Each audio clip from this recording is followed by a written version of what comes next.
Wonders of the East. An old beggar in rags entered the great city of Shamshir. Here you will find everything that is dear. Its gates were carved with the old laws. Day and night the sacred fire on the 4 watchtowers glows. Hieroglyphs of men and beasts, its gardens polluted by feasts. Its marketplace was the center of commerce. Through the broad stony streets, Avek Brimshore advanced. A place of prophets and gypsy fortune-tellers, a hive for cutthroats, assassins, and darkness dwellers. From a smile to a bitter grin, he watched the crowds of people pass by him with a raised chin. Place of promise of a quick demise, if one was not careful enough. The city of Shamshir, where a beggar can become a prince, a city of beggars and human indifference. The capital of rainbow whores and brothels, the heart of pirates' harbors, looters to say the most. Not a week has passed, and here you could find Master Brimshore in the garden smoking a long pipe of green herbs. All the magic users heeded his word. Gold coin for every lesson. But glory was not what he had reckoned. He would gather acolytes of the arts and teach them a spell or two. Many came to learn from this young master. He was an unseen spellcaster. This is where he learned new spells as well, any that a traveling sorcerer can tell. As word spread, he was summoned by the king, at the least to entertain him. Avek Brimshore refused. I am not a court's fool or a jester to jug bottles, so that a despot can be amused when he's not in his brothels. Take this message to your king, and mark my words well.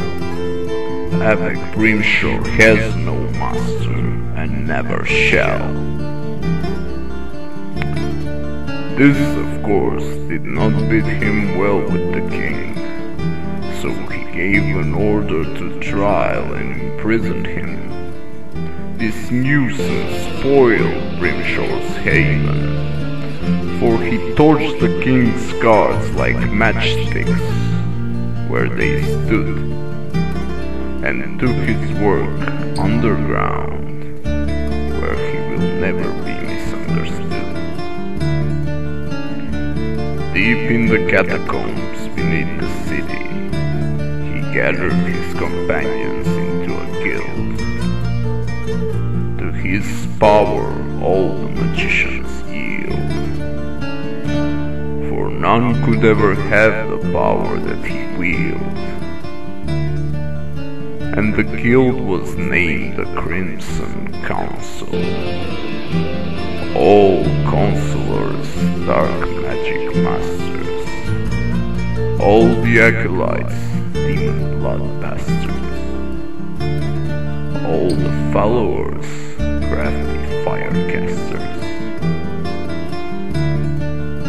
As the years passed, all knew who pulled the strings, who had real power men for whom the bell rings. The power of the Crimson Council grew with every passing hour. Who will not yield to them, their minions would devour. Brimshore ruled and gave orders until he got the attention of the ivory towers. And one fine night, while he read the reports of the day, at the bed his whore laid, Silenius appeared in his chamber. This was a night to remember.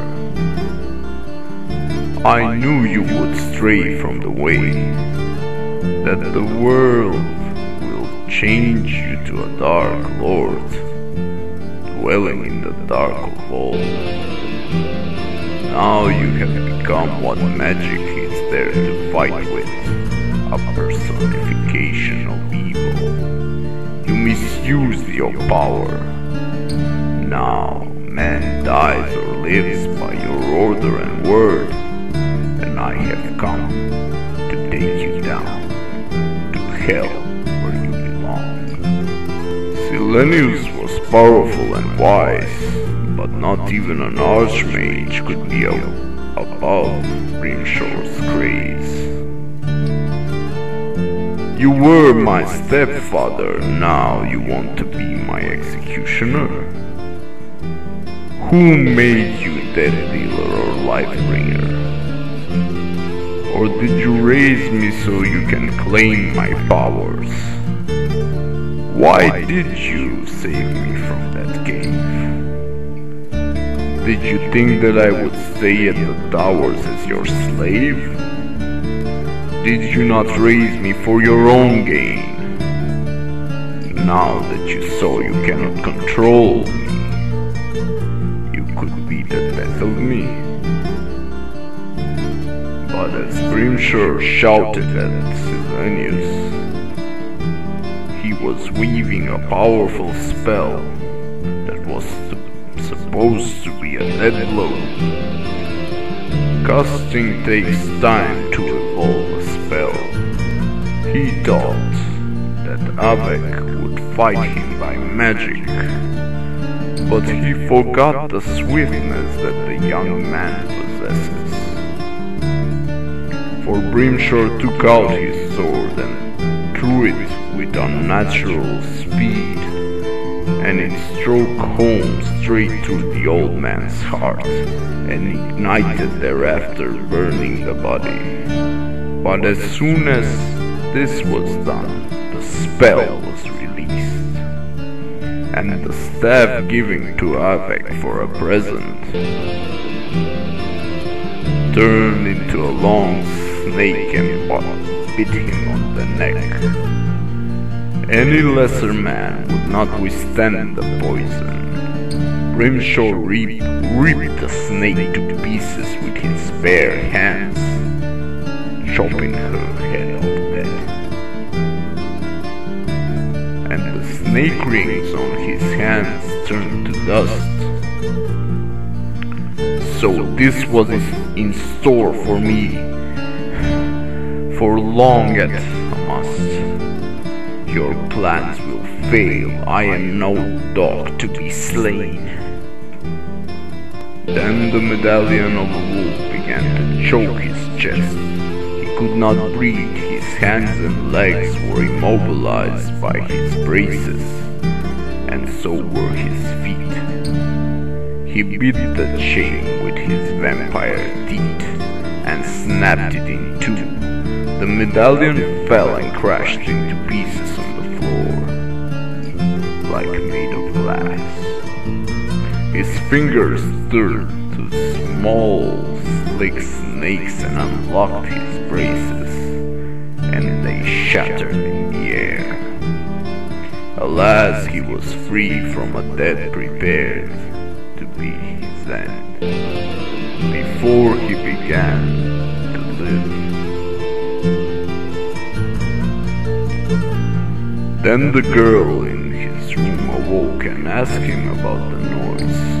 What is the matter? Why are you breaking things? Are you in anger? No, said Brimshore, crying. At the first time in my life, I am at ease.